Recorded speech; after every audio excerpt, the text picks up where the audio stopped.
Ah, então, beleza, gente. Bem-vindos aí. Ah,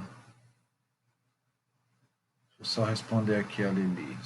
Um instantinho.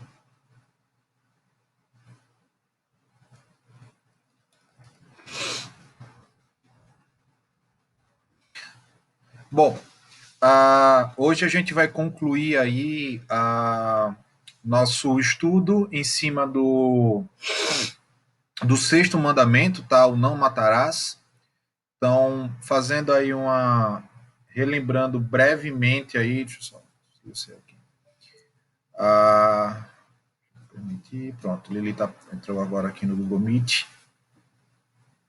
Tá dando para ouvir, Lili?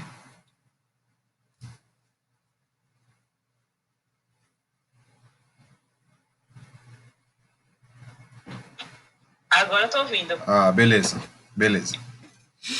Pronto. Qualquer coisa tu chama aí, o chat daqui tá aberto, o WhatsApp tá aberto, qualquer coisa tu sinaliza aí. Coitada, tá isolada ali, que o link dela cismou com ela e não pega de jeito nenhum. Fica caindo. Então, hoje a gente encerra a questão aí do sexto mandamento, tá? Do não matarás, certo? Nós já vimos que a melhor tradução para não matarás é não assassinarás, tá? Vimos que o sexto mandamento significa o ato de assassinar alguém de forma premeditada, né? Algo inocente, certo?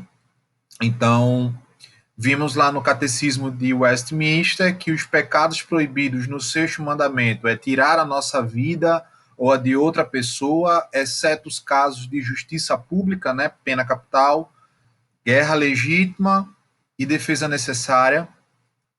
Vimos também que a negligência ou a retirada dos meios lícitos e necessários para a preservação da vida também é uma quebra do sexto mandamento. Vimos que a ira pecaminosa, ódio, na verdade ainda vamos ver, né? Mas dentro da explicação do Catecismo de Westminster. Então, a ira, o ódio, a inveja, o desejo de vingança, paixões excessivas, cuidados demasiados, o uso imoderado de comida, bebida, trabalho, recreios, palavras provocadoras, opressão, contenda, espancamento, ferimento, tudo que tem uma tendência a destruir a vida ou a imagem de outra pessoa, isso acaba prefigurando aí uma quebra explícita do sexto mandamento, ok? Nós vimos o que o sexto mandamento ele não proíbe, tá? E as considerações teológicas por trás disso, estão todas as aulas gravadas, se perdeu alguma dessas, assiste depois. Então nós vimos que o sexto mandamento ele não proíbe a legítima defesa, tá? Se porventura num ato de legítima defesa você vier a acabar matando, né, aquela pessoa que lhe está querendo fazer algum mal, isso não entra na quebra do sexto mandamento, ok? Desde que tudo tenha sido feito para evitar o óbito, né, para evitar a morte da pessoa, ok? A gente viu que a Bíblia ela dá suporte ali para a questão da legítima defesa. Vimos também que o sexto mandamento ele não proíbe a aplicação da pena capital, da pena de morte, tá? Lembrando que a pena de morte ela nunca pode ser aplicada por uma pessoa comum, tá? Ela sempre entra na questão do Estado aplicando ela, certo? E vimos as considerações teológicas disso daí, e vimos que o sexto mandamento ele não interfere na questão das guerras, tá? Desde que a guerra ela seja a chamada guerra justa. Isso eu botei lá no grupo as informações acerca do que viria a ser uma guerra justa. Então, depois nós vimos o que o sexto mandamento ele proíbe. Vimos que o sexto mandamento ele proíbe o suicídio, tá?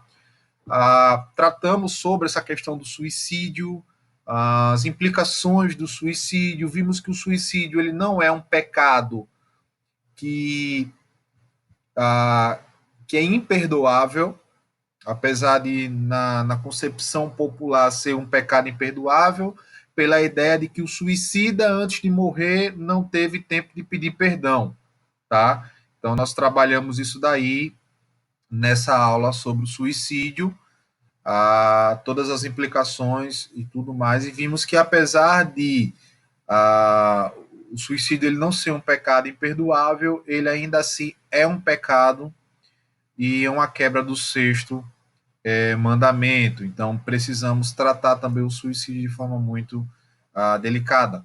Na última aula, nós vimos a questão do aborto. Então, vimos que a Bíblia ela proíbe a questão do aborto. Vimos que o aborto, vimos toda a questão do aborto ali, as correntes acerca a favor e contra o aborto. Então, o aborto em nenhum momento ele deve ser aceitável ou tolerável pelo cristão, porque ele é uma quebra do sexto mandamento, certo? E hoje nós vamos ver o último tópico do que o sexto mandamento proíbe, que é a eutanásia, tá? A eutanásia é outro assunto extremamente delicado, certo? É um assunto muito delicado. É um assunto que às vezes parece um pouco distante de nós, tá? Mas é um assunto que vira e mexe, volta aí em pauta os debates e tudo mais. Bom, antes da gente entrar na questão do porquê que a eutanásia ela é proibida pelo sexto mandamento, a gente precisa entender o que é a eutanásia, tá? A palavra eutanásia ela é derivada aí do grego, né? Partícula eu, que é boa, e a junção com a palavra thanatos, que é morte, certo? Então, significaria de forma literal boa morte ou qualquer ação intencional que possibilite a boa morte de um moribundo, certo?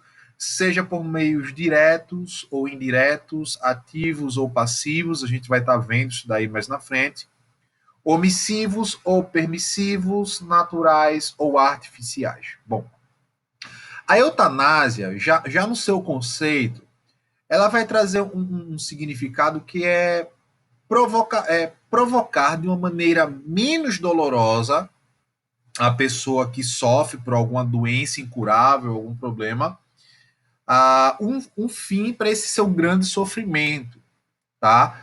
A eutanásia ela é vista como a morte por compaixão, certo? Ela não é um acontecimento comum na nossa sociedade, certo?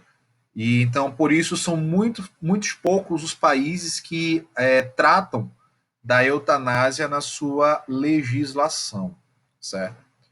Quando a gente fala de eutanásia, a eutanásia ela não é apenas um problema da ética individual do paciente, tá?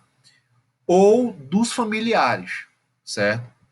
A eutanásia ele faz problema da ética social, porque ela inclui a classe médica, porque você vai ter médicos envolvidos nesse processo aí, e a classe jurídica também, porque ela lida com questões da legislação vigente do país, entendeu? Então, ela abraça a ética social, não é só uma questão de ética individual.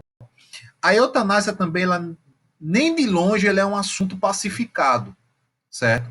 Nem do ponto de vista do direito, nem do ponto de vista da saúde, certo? No caso do ponto de vista teológico, nós temos algo fechado em relação à eutanásia, certo? A gente vai chegar lá no final da aula para tentar enxergar uma terceira via para essas questões que envolvem ali a eutanásia, certo? Eu também não vou entrar aqui em muitos detalhes jurídicos, certo? Porque tem as questões dos detalhes jurídicos e tudo mais. Meu foco é mais mostrar a essência por trás da eutanásia e por que ela prefigura aí uma quebra do sexto mandamento. Então, a discussão sobre a eutanásia, ela envolve motivos de ordem ética, religiosa, social, cultural, tá? E uma gama de valores que vão mexer aí com a formação e com a opinião de cada pessoa, certo? Então não é algo simples, não é algo que socialmente falando você tem um ponto fechado em relação a isso, certo?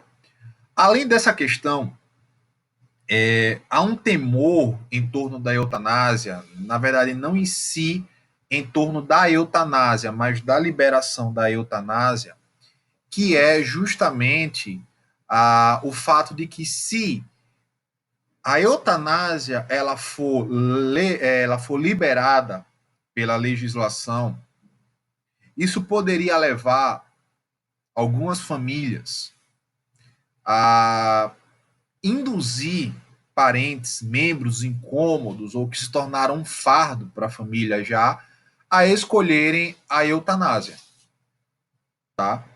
Mas, poxa, Matheus, isso é meio cruel. Pode, não acho que isso aconteceria. Gente, a gente vive num mundo caído. A gente vive num mundo cheio de conflitos éticos e pecaminosos, e um mundo caído em pecado. Não raro de acontecer, a gente vê muito aí filhos que abandonam seus pais em asilos e não dão assistência, não visitam, não querem saber mais. Por quê? Porque se tornaram um peso. Ou crianças com algum tipo de deformidade. Então, poderia chegar em um momento em que elas se sentiriam tentadas com a eutanásia estando legalizada, né, a induzirem isso daí. Por isso que a questão da legalização da eutanásia, ela tem várias implicações jurídicas, regras precisariam ser colocadas, né? E definir essas regras é muito difícil, porque você sai do âmbito da questão jurídica e você vai também para o âmbito da filosofia, tá? Para o âmbito da teologia também, por conta de uma série de outras implicações em torno dessa questão da vida, certo? Então, a eutanásia em todo o mundo é um assunto bastante discutido, certo?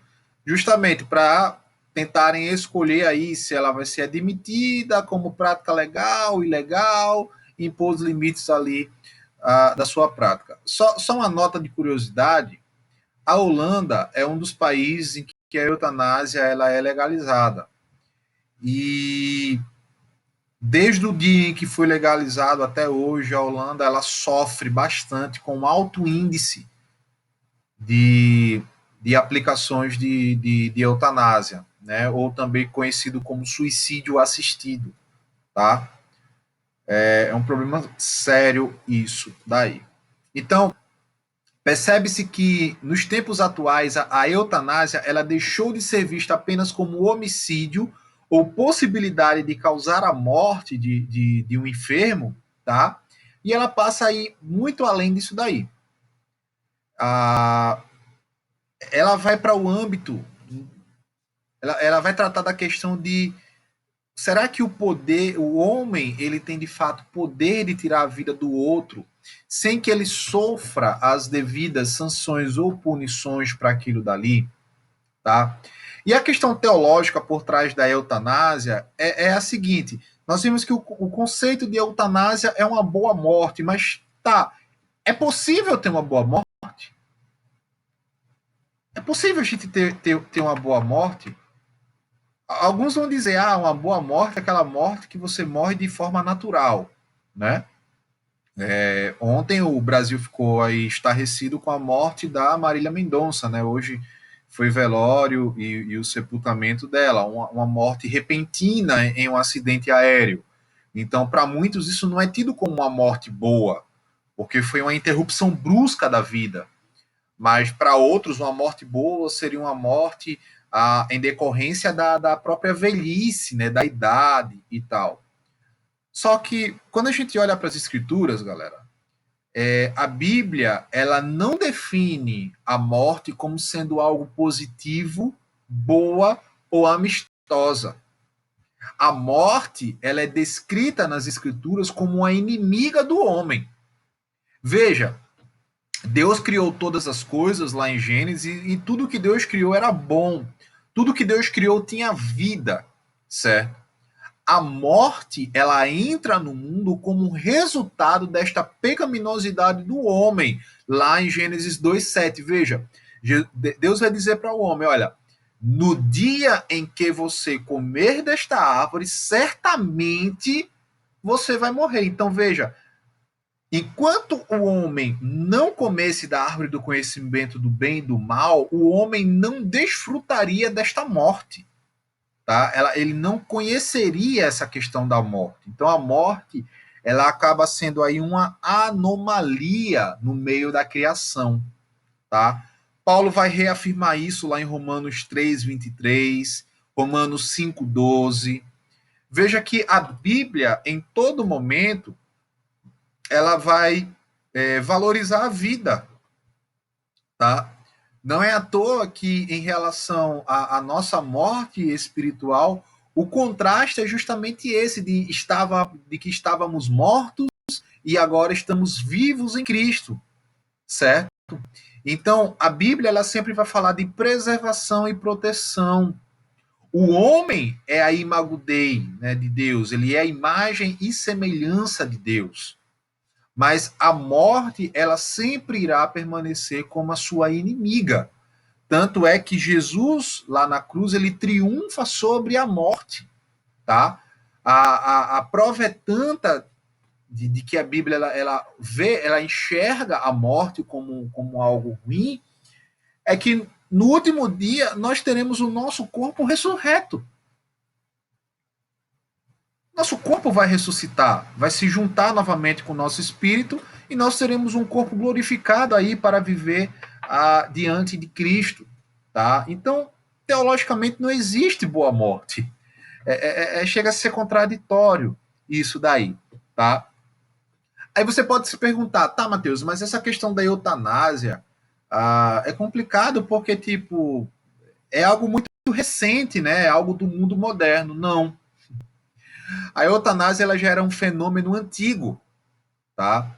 Então, por isso que o sétimo mandamento ele se aplicaria também a este tipo de prática no tempo antigo. Nas sociedades antigas já era comum esse tipo de prática, tá?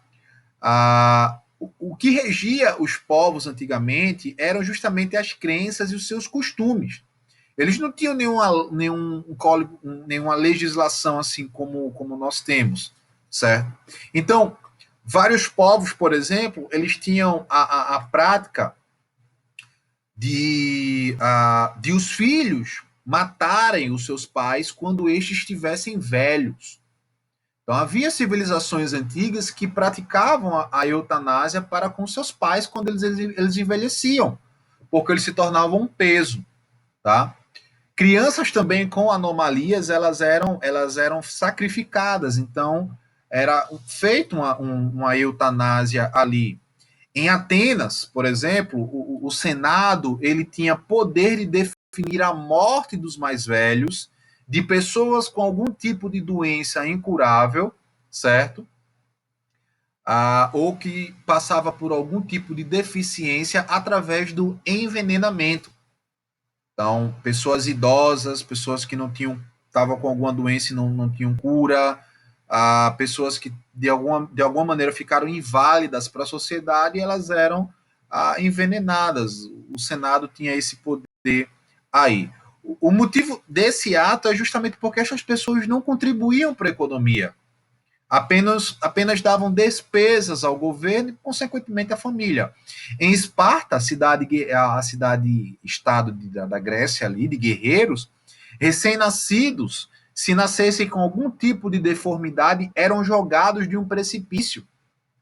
Durante a Idade Média, guerreiros que eram feridos em batalhas recebiam um punhal para que eles tirassem a própria vida e se livrassem assim do sofrimento e da dor, o chamado golpe de misericórdia, tá? Lili perguntou aqui, isso seria assassinato, não? Isso o que, Lili? A questão do infanticídio? Sim, seria um assassinato. que é justamente a quebra do sexto mandamento. Mas seria um assassinato induzido por uma prerrogativa de uma boa morte, tá entendendo? Tipo, essa pessoa ela vai fazer mais peso do que ajudar, do que contribuir. Então, vamos dar um destino para que ela não se sinta mal ou coisa do tipo. Tá entendendo? Bom, imagine você ser envenenado. Consequentemente, você não ia ter uma morte muito legal, né? Através de um envenenamento, né? Porque ele lhe perguntou se era com sofrimento nesse tipo de morte. Bom, com certeza sim, né? Não existe morte sem sofrimento. Toda morte, ela, ela vem carregada de um sofrimento para o paciente, né? Então, naquele tempo antigo, as técnicas para poder provocar isso eram as mais variadas, né? Desde envenenamento, como lançar uma criança do precipício, como enterrar uma criança viva e por aí vai. Só que na cabeça de quem estava praticando, aquilo era um ato de misericórdia. Então eles estavam fazendo algo bom para ela, eles estavam dando uma boa morte para aquela pessoa, ao invés de deixar ela viver por muito tempo sofrendo, né, sofrendo grandes dores e tudo mais. Tá entendendo? Então a ideia na cabeça deles era essa daí. E a ideia também por trás da eutanásia moderna, gente, é justamente essa. É minimizar a dor daquela pessoa que está sofrendo por alguma razão, uma questão de doença e tudo mais. A gente vai ver isso daí daqui a pouco. Então, veja, na Índia também, os doentes incuráveis, eles eram jogados no rio Ganges com a boca e as narinas obstruídas com um barro que eles diziam que era uma lama sagrada. Então, eles davam essa boa morte para essas pessoas jogando elas no Ganges, né? O Ganges é um rio super limpo, né? Filé de você nadar, beber, uma maravilha o Ganges. Se você um dia tiver a oportunidade de estudar com a professora Cessa e pagar a disciplina de religiões mundiais, ela vai passar um filmezinho mostrando lá a Índia, o Rio Ganges, o povo se tomando banho, com corpos boiando para tudo que é lado. É uma maravilha. Coisa linda de se ver, só que não. Na Roma antiga, os próprios doentes cansados de viver, de sofrer, eles procuravam os médicos para um alívio, né? E esse alívio vinha através de uma morte, né? Uma boa morte, né? Aqueles que tinham deformidades também era eliminado. O Estado, naquela época, tinha o direito de não permitir a presença de tais pessoas na sociedade. E aqui vale destacar, gente, que quando o cristianismo ele surge no período primitivo, uma das coisas que chamou a atenção a, que chamou a atenção da sociedade foi que os cristãos eles passaram a abraçar essas pessoas, a cuidar dessas pessoas. Por exemplo, crianças que eram indesejadas, então casais cristãos iam lá e adotavam essa criança, tá? Pessoas que possuíam algum tipo de deficiência física, a igreja ia lá e ajudava essas pessoas aí, entendeu? Então, foi algo muito marcante para as pessoas naquele momento. Na América do Sul também haviam práticas desse tipo, né, nos tempos antigos, onde a população era rural e nômade, então tinha que se sair de um lugar para o outro. Então, devido a isso, os anciãos eles eram sacrificados e os enfermos também, para que eles não fossem abandonados aos ataques de animais selvagens, né? Ou impedissem eles de poder sair de um lugar de forma mais rápida, caso fosse necessário, tá? No Brasil, ainda hoje, algumas tribos indígenas deixam à morte os seus idosos, tá? Porque eles não conseguem mais participar das caças, né? Das atividades tribais ali. E algumas tribos praticam aí o famoso infanticídio, né, que é justamente matar as crianças aleijadas, débeis e tudo mais, certo? Então veja que na antiguidade já havia essa prática de utilizar a eutanásia para se livrar de pessoas que seriam peso na sociedade, tá entendendo?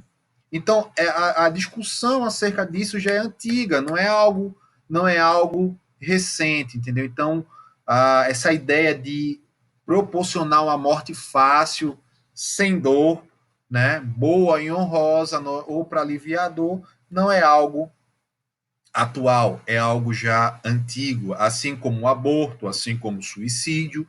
Não existe, como Salomão bem vai dizer, vai bem dizer, não existe nada de novo debaixo do sol, tá? O homem é o mesmo dos tempos remotos até hoje, pecador, caído, então ele vai sempre praticar as mesmas maldades. Então, no sentido geral, a eutanásia, ela prefigura uma interferência na vida, tá? É o ato de provocar essa morte por compaixão em um doente incurável ou estado terminal, tá?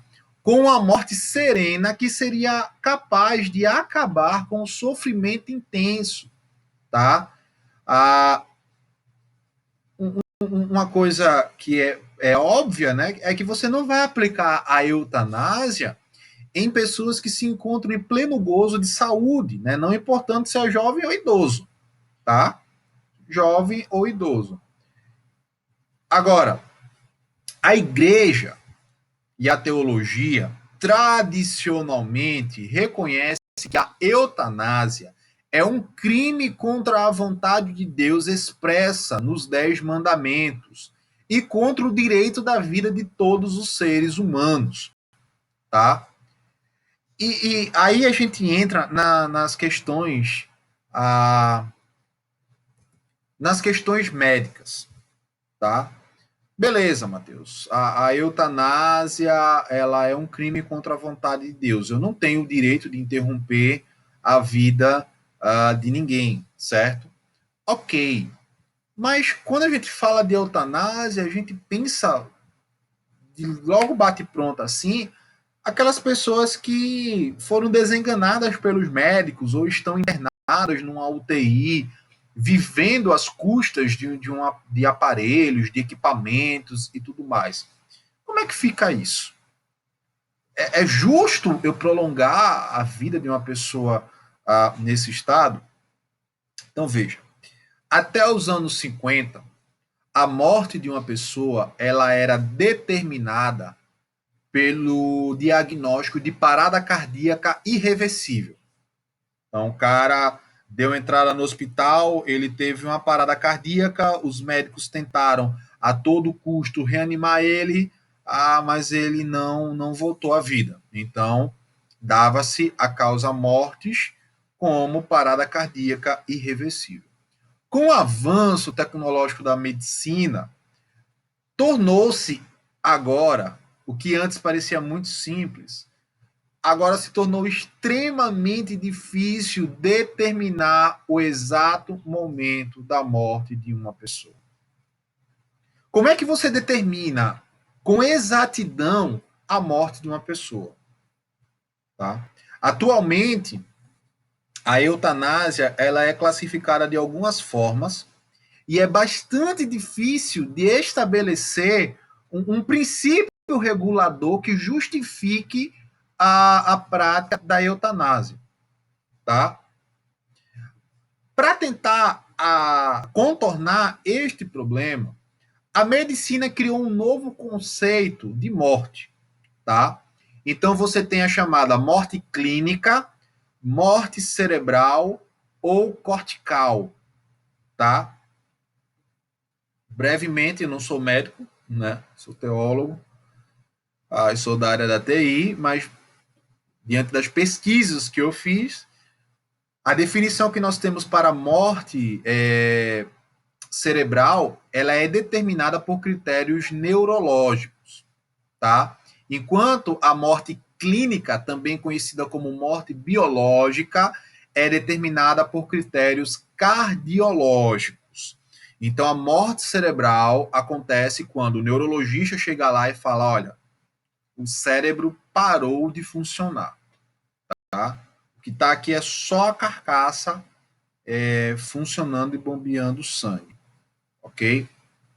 E a morte biológica, a morte clínica, é quando não houve condições de reanimação cardíaca do paciente. Só que é possível a medicina definir de fato que houve uma morte cerebral?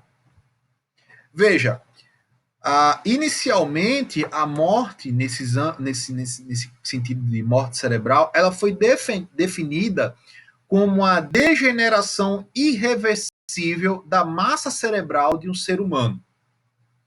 Outros se referem mais especificamente como a morte cortical, certo? Contrariando o conceito geral de morte do cérebro todo, certo?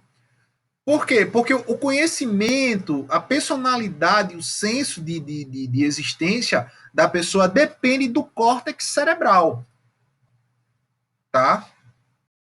Depende do córtex cerebral.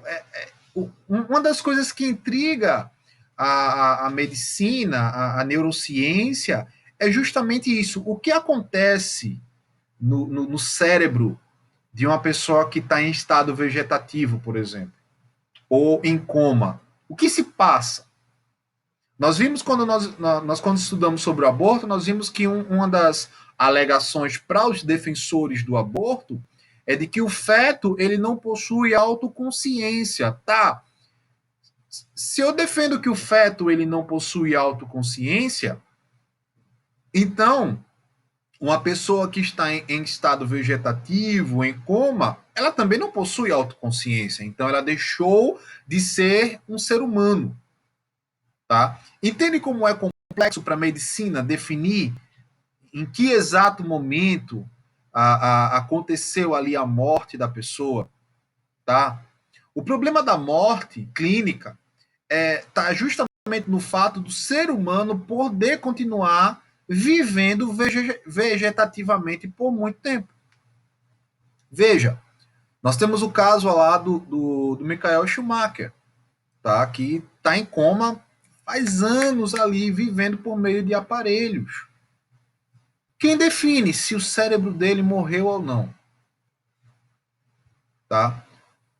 Então, uma pessoa ela pode ter corações e pulmão funcionando normalmente, né, normalmente entre aspas, apesar dessa morte cortical, tá? Então isso gera uma dor de cabeça para os médicos, para os juristas, para os filósofos. Por quê? O problema em torno da eutanásia é o seguinte: para os juristas, a questão é saber se a pessoa morrer por vontade própria. Aliás, a questão dos juristas, a questão é saber se a pessoa ela morre por vontade própria, contra a própria vontade ou sem manifestar a sua vontade. Porque na questão da eutanásia, principalmente em questões vegetativas, outros dão a decisão por você. Certo? Para os filósofos, a pergunta é se o doente incurável ele tem o direito de morrer com dignidade ou não. E o que prefigura o fim da vida do ser humano? O que prefigura o fim da nossa existência? O que dá o ponto final da nossa existência? Teologicamente, nós sabemos que nós deixamos este plano material quando a nossa parte material se divorcia, né, se separa da nossa parte material. Espírito sai do corpo. Tá. Mas quando é que isso acontece? Quando é que isso acontece? Note que Deus ele criou o homem do pó da terra, tá? Enquanto o homem só era um pedaço de barro ali feito, ele não tinha vida. A vida veio a partir do momento que Deus soprou o fôlego nele, então ele passou a ser vivente. Ou seja, Deus colocou nele esta parte imaterial para que ele tornasse a ser um ser vivente. Mas quando é que essa parte imaterial sai do nosso corpo? Será que quando o médico ele diz lá, olha, paciente fulano de tal, ele teve morte cerebral. Será que a nossa parte material saiu do nosso corpo? Ou ela ainda está lá? Entende como essa questão de causa-morte é muito subjetiva?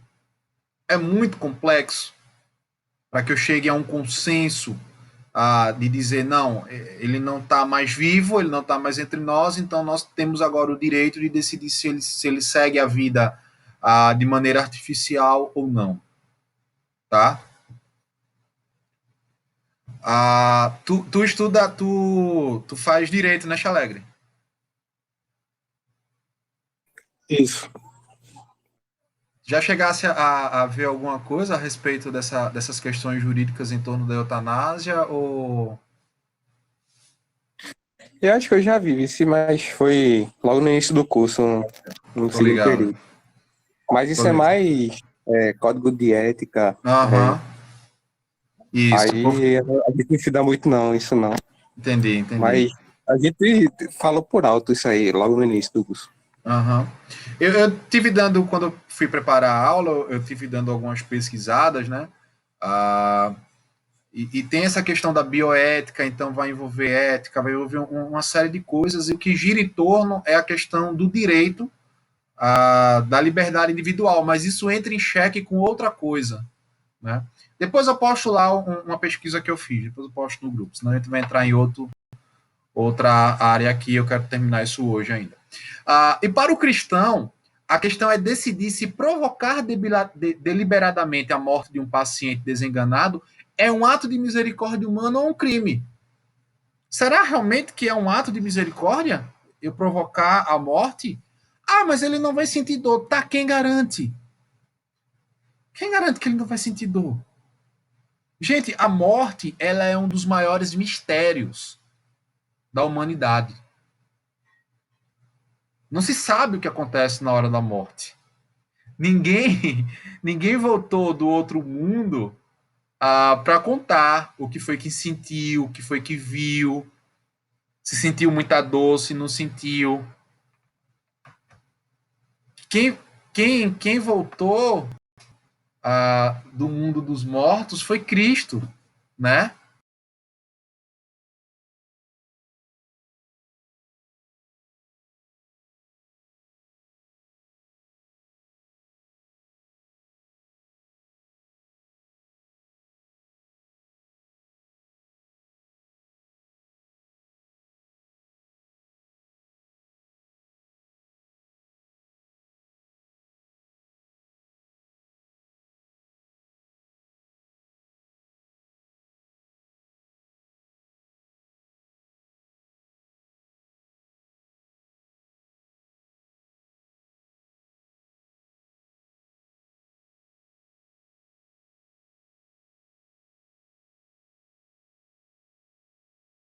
Matheus, para mim tá aparecendo aqui que teu microfone tá fechado.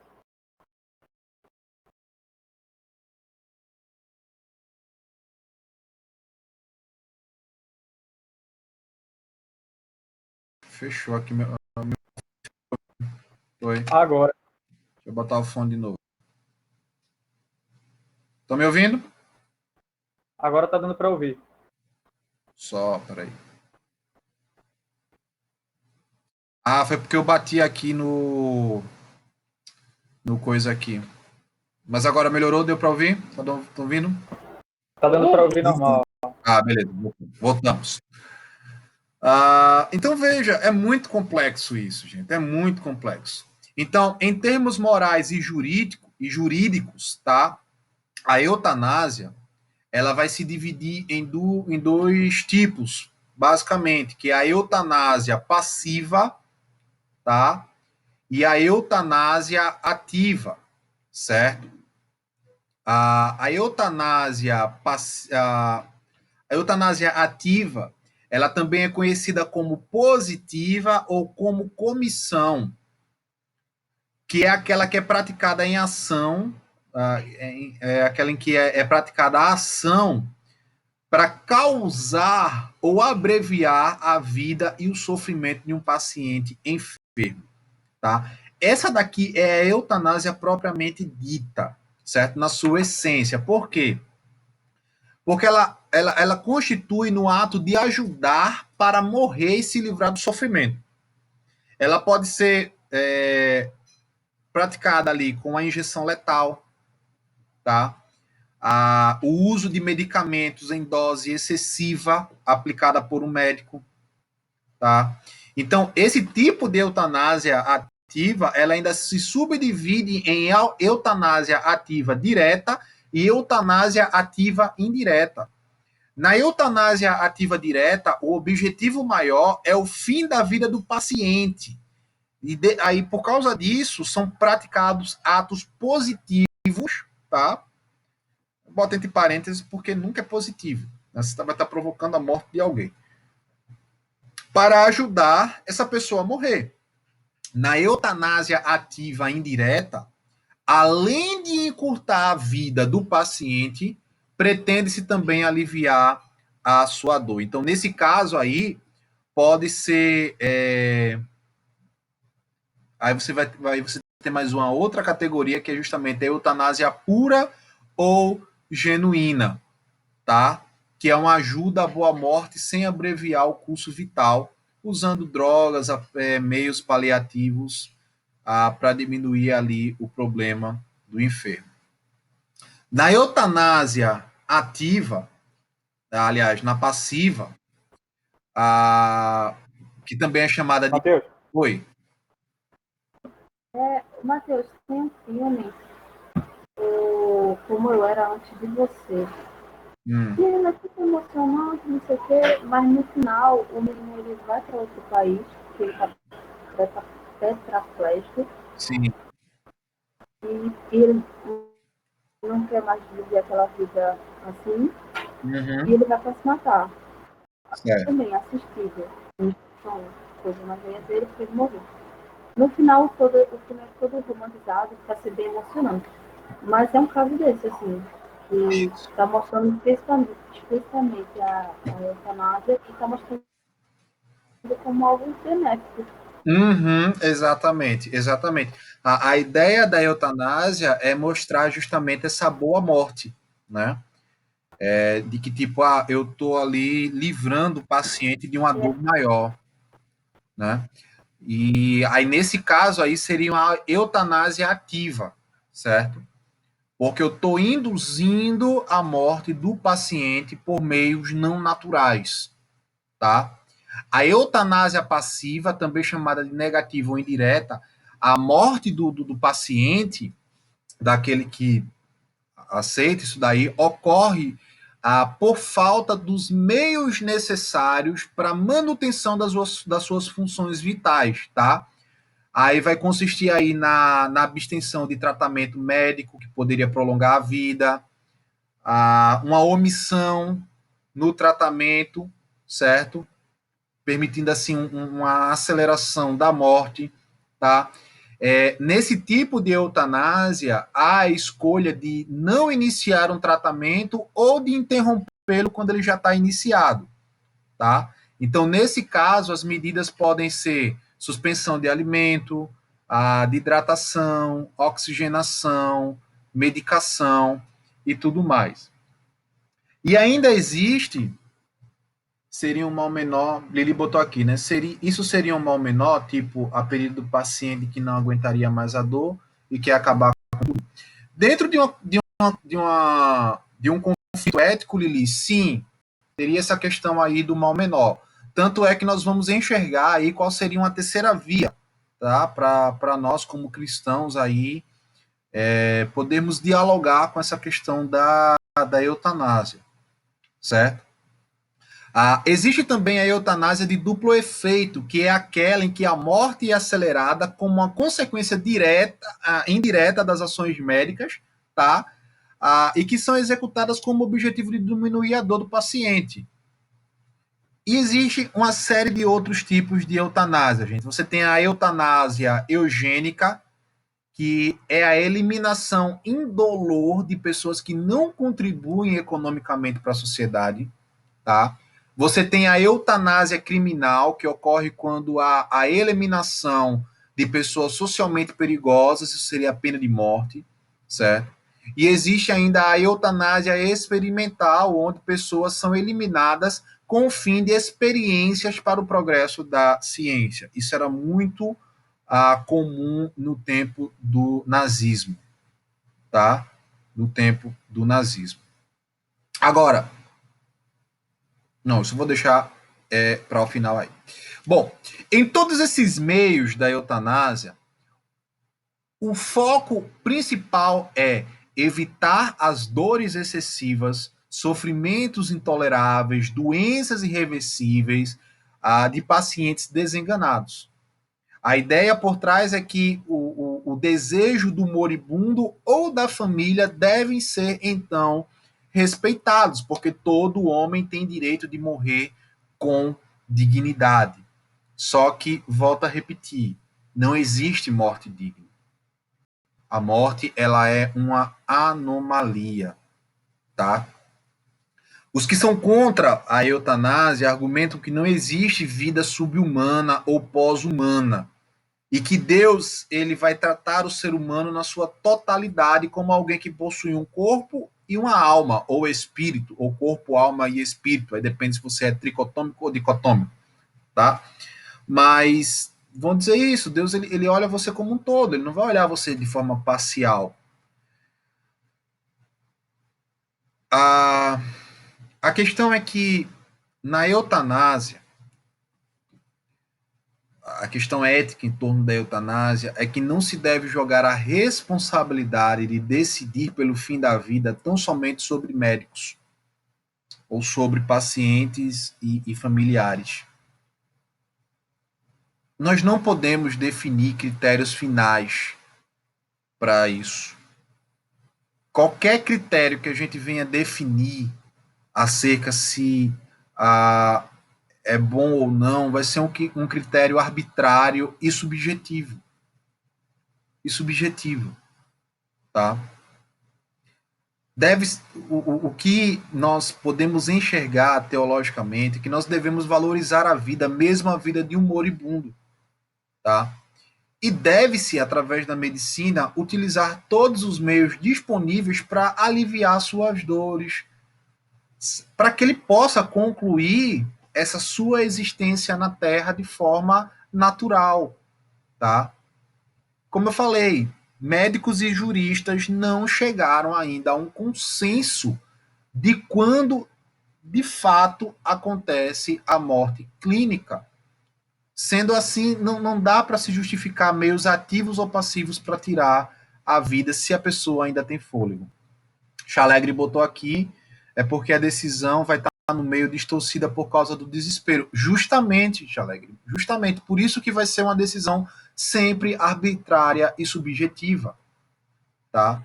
Eu acho, Matheus, que a galera do direito, ela vai estar argumentando assim, que do mesmo jeito que, principalmente no Brasil, né? A gente não tem o princípio da dignidade da pessoa humana. Isso. Então, ela também merece morrer de forma digna. Aí, o pessoal que apoia, geralmente, a eutanásia, diz isso também, né?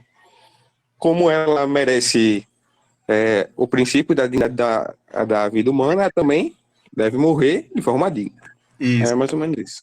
Tá, eu vou traduzir para Lili, que está isolada aqui. Não, Chalegre, ele estava dizendo, Lili, como ele é estudante de direito, que na questão do direito entra a questão da dignidade da pessoa, entendeu? Então, a pessoa numa situação em que ela está acamada ali, não tem mais solução alguma, entra na questão da dignidade dela ter uma morte digna, né? Aliviar esse sofrimento aí. Basicamente isso daí que ele disse, traduzindo. Tá? E eu não era nem muito favorável à eutanásia, mas eu tive uma experiência na família, acho que todo mundo já tem um caso assim, né? Que de uma tia que teve câncer Sim. E os médicos davam morfina a ela para aliviar a dor dela antes de morrer, e mesmo assim não conseguia aliviar a dor dela. E a gente não sabia o que fazer. A gente, olhando aquela situação, ia deixar ela sofrendo ali, ou a gente podia adiantar a morte dela. É só que a gente preferiu os filhos, né? Que eu só sou sobrinho dela. Os Uhum. filhos preferiram mesmo adiar e ela ter a morte natural, embora a morte natural fosse muito dolorosa. Isso. E doeu não só para ela, mas para toda a família ao redor. Uhum. Uhum. Então, veja, a gente entende que a eutanásia, ela, biblicamente falando, tá? Eu tirei o fone, gente, porque se vocês quiserem falar alguma coisa, a Lili escuta aqui, tá? Lili tá isolada aqui no Google Meet, a bichinha. Ela escuta aqui do fone. Devia ter feito isso desde o começo. No Bices. Então, veja, o que nós conseguimos enxergar é que a eutanásia, diante do sexto mandamento, ela é sempre errada.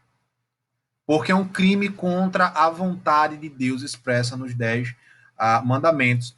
É um crime contra a dignidade humana e contra a obrigação médica de preservar a vida, gente. Imagina o conflito ético de um médico, porque o médico ele faz um juramento para preservar a vida e não para matar uma pessoa, né? Infelizmente a gente tem médicos que são movidos mais por uma ética ideológica, né? Então vão aceitar aí fazer um aborto, como a gente viu na aula passada. Mas perceba que sempre na questão de doenças, os médicos eles vão a todo o custo tentar salvar o paciente. Nenhum médico vai desistir de bate-pronto de um paciente. Ele vai tentar todos os meios, vai esgotar tudo. Então, entra em conflito também com essa questão da ética da biomédica, da bioética. Né? Então, outra, nunca se pode ter certeza em exatidão quando o paciente ele morreu ou não. Ou se ele vai morrer ou não. Então, a eutanásia, por mais que seja uma questão muito delicada, é uma violação da lei divina. É um ataque aí à palavra de Deus. Veja que Eclesiastes 8:8, Salomão vai dizer que não há nenhum homem que tenha domínio sobre o vento para o reter, nem tampouco tem ele poder sobre os dias da morte. Eclesiastes 8:8. Nós não temos poder sobre o dia da nossa morte. Veja, pegando aí o exemplo de ontem, Marília Mendonça sai para fazer um show, entra no avião. Ela tinha poder sobre o dia da morte dela? Ela poderia adiar a morte dela? Não. Não. Então, nós só nascemos e morremos mediante aquilo que Deus assim decretou. Ele já tem contado todos os nossos dias, ele já sabe quantos anos eu vou viver. Ele já determinou isso. Ele determinou o dia que eu iria nascer, pela sua soberana vontade. Então, a eutanásia, ela é uma fuga da realidade, da dor. Ela tem um significado na experiência humana. É um consentimento materialista, de certo modo até egoísta, e que não crê num propósito maior de Deus. Romanos 8:28 fala que nem olhos viram, nem ouvidos ouviram, nem jamais penetrou em coração humano aquilo que Deus tem preparado para aqueles que o amam. Eu sei que para o ímpio é muito complicado isso, porque ele não enxerga dessa perspectiva que nós enxergamos, tá? Mas eu estou falando para um contexto cristão. Lembre-se que essa ética que nós estamos estudando, a ética dos 10 mandamentos, é uma ética de perspectiva cristã. É como nós devemos nos portar diante desses conflitos. Lili botou aqui, é pecado desejar, de certa forma, que Deus leve uma pessoa em meio ao sofrimento?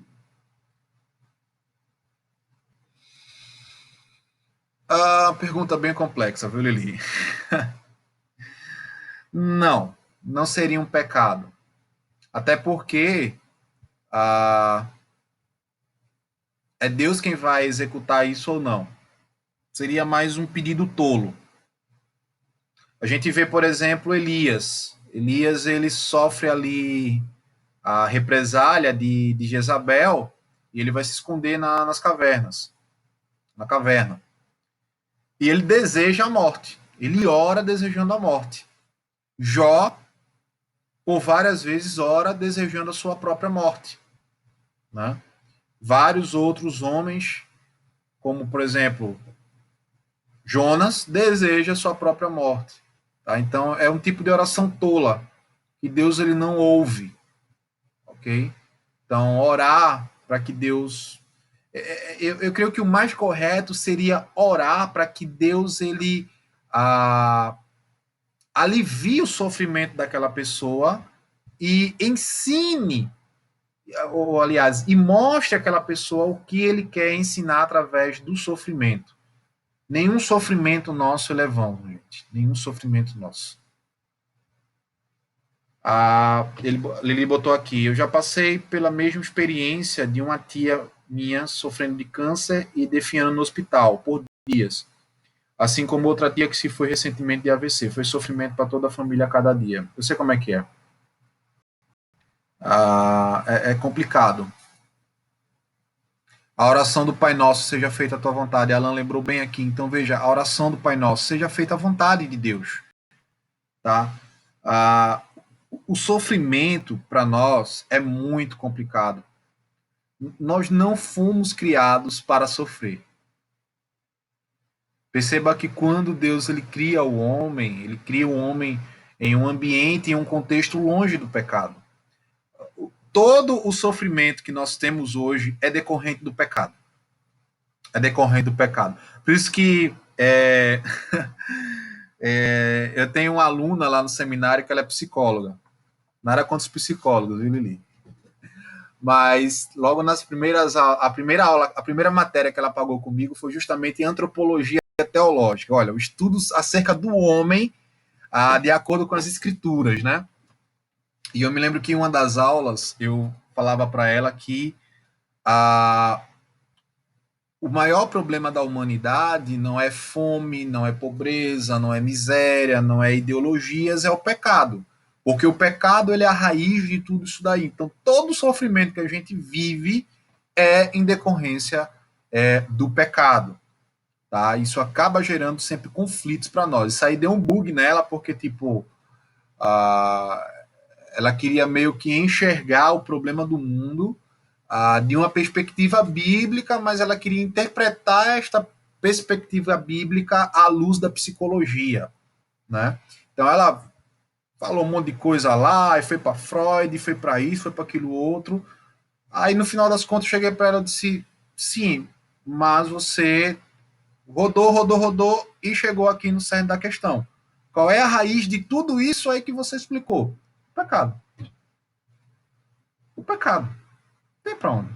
Então, o sofrimento que a gente vive é por causa do pecado. Nós sentimos dor por causa do pecado. É por isso que a Nova Jerusalém vai ter sofrimento, porque não vai existir pecado. Então, é muito difícil para nós saber o que é que Deus ele quer ensinar para nós através do sofrimento. É muito difícil, mas é necessário, como Alan bem pontuou, seja feita a tua vontade, Senhor. Estou sofrendo? Estou. Paulo vai dizer que a nossa leve e momentânea tribulação, elas trazem para nós peso de glória. Porque elas nos amadurecem, elas alimentam a nossa fé e tudo mais. Então veja, provavelmente uma legalização da eutanásia ela constituiria um meio fácil aí de pessoas, de famílias fracas acabarem arrumando um meio de se livrar de membros incômodos. Tá? Por isso que é muito complexo isso daí. Agora, beleza, Matheus. Sofrimento é complicado. Eu tenho um parente que está com câncer. O médico já desenganou. Existe uma terceira via para nós? Se chegar um momento em que tipo, for só enfado e gasto de dinheiro, e aí? Bom, há uma terceira via. Existe uma terceira via alternativa e intermediária e, de um certo modo, até cristã, tá? Que não apoia a eutanásia em si, a indução da morte daquela pessoa. Também não nega o problema da vida artificial, aquela vida que é mantida por meio de aparelhos modernos, da tecnologia moderna. A medicina vai chamar isso de ortotanásia, que já é um meio lícito, muito utilizado hoje na medicina, tá? Que é uma medida que ela não é que ela vai provocar um encurtamento da vida, e ela também não vai distorcer o caminho natural da pessoa. A questão é que não haverá aí uma interferência da ciência para prolongar a vida daquela pessoa. Veja, existe uma diferença entre tirar a vida de uma pessoa e deixar a pessoa morrer naturalmente. Tá? Então, na eutanásia propriamente dita, eu estou tirando a vida de uma pessoa. Na ortotanásia, eu estou deixando que a vida siga o seu curso natural. Essa terceira opção não significa precipitar a morte de um moribundo usando injeção letal, dando altas doses de medicamento, negando assistência médica, tá? Mas ela, por exemplo, ela permite o desligamento de aparelhos para que o paciente desenganado possa morrer naturalmente, tá? Qual é o curso natural? Se eu desligo o aparelho, aquela pessoa ela vai ter tanto tempo de vida. Pronto. Então deixe que o curso natural siga, já que o que a medicina podia fazer, ela fez. Parece ser muito cruel, sim, Matheus, mas é, vamos dizer assim, o meio mais bíblico de se lidar com esse tipo de situação. Porque, como eu falei, quem garante que o paciente ele não vai sentir dor em meio à injeção, em meio a uma superdosagem de equipamentos? O pastor Kevin DeYoung, ele escreveu vários livros, inclusive um livro sobre a questão dos 10 mandamentos. Ele cita o caso do pai dele. O pai dele, se eu não me engano, ele foi acometido de câncer. Ou foi o pai ou foi o avô, foi algum parente próximo dele. E os médicos, eles, tipo, fizeram de tudo para tentar curar, fez cirurgia, quimioterapia, isso, aquilo, outro. E não teve jeito, era um câncer muito agressivo. E ele foi desenganado pelos médicos. Tá? Então,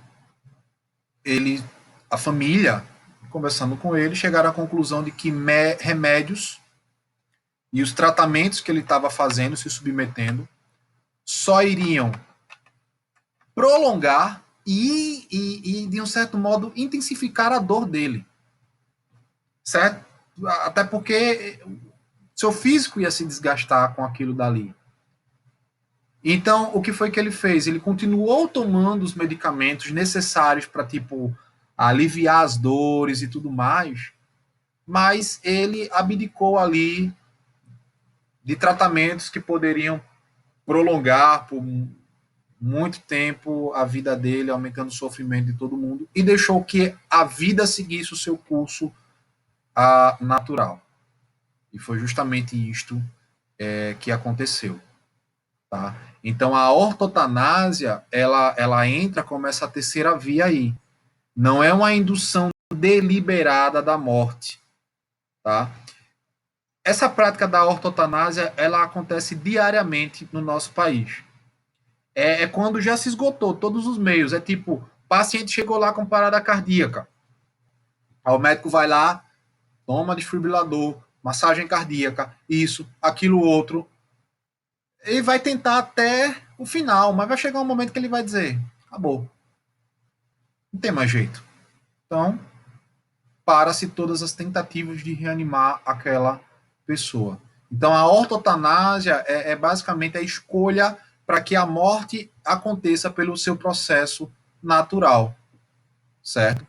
Ela geralmente é muito em pacientes com câncer, onde se aplica os medicamentos para aliviar a dor, mas você não submete o paciente a uma internação na UTI, por exemplo, para que ele e dá esses medicamentos para que ele possa passar os seus últimos dias com a família, tá? Inclusive é uma recomendação bíblica, Provérbios 31:6 vai dizer que dai bebida forte aos que perecem, ou seja, a Bíblia recomenda o uso de drogas para aliviar as dores dos moribundos, tá?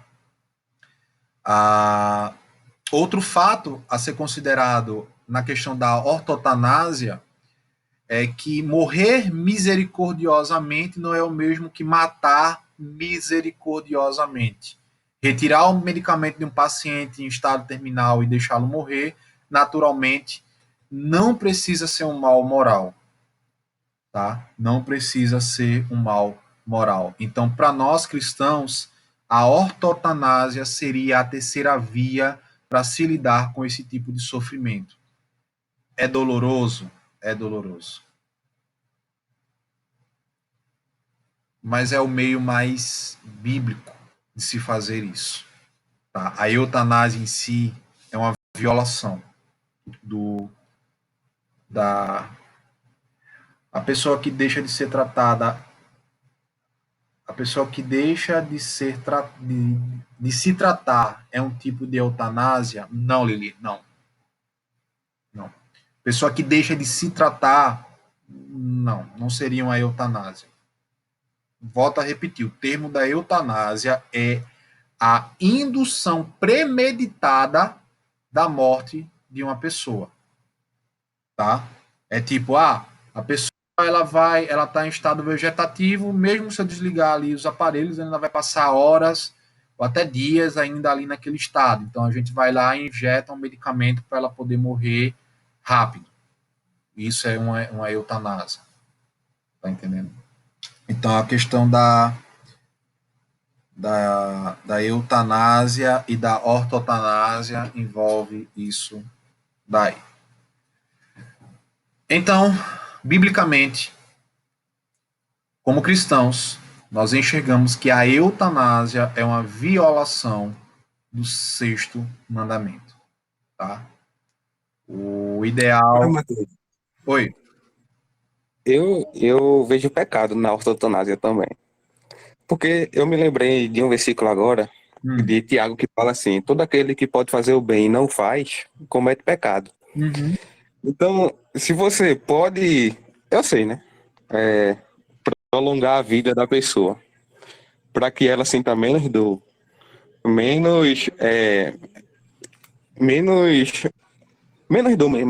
sofrimento, e você deixa de fazer isso, como foi no caso de Covid agora. Muitos médicos estavam matando, deixando morrer lá, para liberar os. Isso. Então, ele deixou de fazer o bem por outra causa. E para mim também isso era pecado. É difícil isso aí, é muito complicado. É complexo. No caso da Covid, o que se acontecia era mesmo um ato de eutanásia, tá? Porque realmente o que estava acontecendo era os médicos tinham que decidir entre um paciente idoso extremamente complicado ali e um jovem. Então, eles cediam o lugar para o jovem, porque o jovem ainda tem uma vida útil diante da sociedade, o idoso não. Então, isso era uma eutanásia. Tá? No caso da ortotanásia, essa ideia é deixar que a vida siga o seu curso natural. Não é que você vai deixar de dar assistência àquela pessoa, ela continuará sendo assistida, tá? Só que, tipo, você não vai gastar. O cara tá com câncer. Não vai submeter ele a uma internação. Não vai submeter ele mais a sessões de quimioterapia. Tá? É basicamente essa questão aí. E ainda tem o outro, que é a distanásia. Tá? É tanto násia, né, gente? Que é do grego, né? Desafastamento, thanatos, morte, né? Então, distanciamento ou afastamento da morte. Também ela é conhecida como a intensificação terapêutica, na ideia de empregar recursos médicos com o objetivo de prolongar a vida, mesmo que não haja esperança nenhuma de cura. Tipo, é o tipo de tratamento que vai só atrasar a morte, mas ela vai chegar por meios inevitáveis, de forma inevitável. Então, ortotanásia e distanásia são aí. Aliás, gente, desculpa, eu confundi, tá? A terceira via, ela entra na questão da distanásia, não da ortotanásia, tá? Eu troquei aqui as bolas. Eu esqueci da bendita da distanásia. A distanásia é que entra na questão da terceira via, certo? A pessoa ainda vai continuar passando por período terapêutico e tudo mais, mas aí vai seguir o curso natural da vida dela. A ortotanásia não. É uma abstenção mesmo dos recursos ali, tá? Bom, por fim, como é que Jesus ele transforma o sexto mandamento, tá? Nós vimos ali que o sexto mandamento ele não proíbe apenas assassinatos em atos violentos, tá? O sexto mandamento ele não somente proíbe homicídio, suicídio, aborto e eutanásia e todas as suas correntes, mas o sexto mandamento ele também proíbe a ira, a amargura, os insultos, as injúrias, as raivas. Jesus ele vai mostrar lá em Mateus capítulo 5, verso 21 a 26, que nós podemos estar livres de cometer assassinato, né? De chegar lá com um revólver e matar o cara. Mesmo assim, nós podemos sofrer a ira de Deus e pecar quebrando o sexto mandamento, se a nossa vida é uma vida pautada em ira, amargura, insulto, injúrias, raivas. Jesus ele vai afirmar que a nossa ira ela é algo tão sério que nós não devemos fazer que nós não devemos fazer apenas o que é possível para eliminar ela do nosso coração, mas também o que for possível para prevenir e aliviar ela nos outros, ou seja, nós não podemos provocar a ira nos outros, porque é pecado também. Então veja que o sexto mandamento ele não proíbe apenas o assassinato concreto, mas ela proíbe também o assassinato que é cometido no coração. E esse assassinato do coração é tão comum nos nossos dias. Sabe aquela velha frase, aquela pessoa que lhe faz algum mal, que lhe causa alguma dor, e você olha assim, fulaninho morreu para mim. Para mim, fulano nem existe mais. Isso é uma quebra do sexto mandamento. Gente. Não estou dizendo com isso que você é obrigado a conviver agora com fulaninho, que lhe fez algum mal. Não. Como a gente viu em aulas anteriores, nós somos chamados a perdoar, não a conviver. Perdoar é uma escolha. Tá? Então, cuidado com os assassinatos do coração. Crimes cometidos por negligência também. Recentemente tivemos aí, essa semana, na verdade, um ciclista morreu atropelado e parece que o cara dirigia em alta velocidade na Caxangá, ou seja, negligência, imprudência. Então ele matou o ciclista, atropelou o ciclista, matou ele, tá? Vira e mexe, a gente vê aí casos de pessoas que morrem em acidentes de trânsito porque o ofensor estava embriagado, quebra do sexto mandamento. Uso imoderado de comida, bebida, trabalho e recreio, quebra do sexto mandamento. né? Pessoas que vivem numa demanda de trabalho muito alta e acabam sofrendo aí burnout, né? Estresse mata, gente. Estresse mata. Então, é quebra do sexto mandamento. O uso imoderado de comidas que não são saudáveis, que vai levar a consequências físicas a longo prazo, problemas de saúde, quebra do sexto mandamento. Opressão, contenda, espancamentos, seja o espancamento físico ou espancamento virtual, quebra do sexto mandamento. Tudo aquilo que tende a denegrir, destruir ou vilipendiar a vida de alguém é uma quebra do sexto mandamento. É uma quebra do sexto mandamento. Então precisamos guardar o nosso coração destas coisas para que a gente não cometa aí uma quebra do sexto mandamento. Beleza? Alguma dúvida, gente, em relação à questão do sexto mandamento, do não matarás? Ficou claro aí o que pode, o que não pode, quais as implicações e tudo mais? Tudo sussa.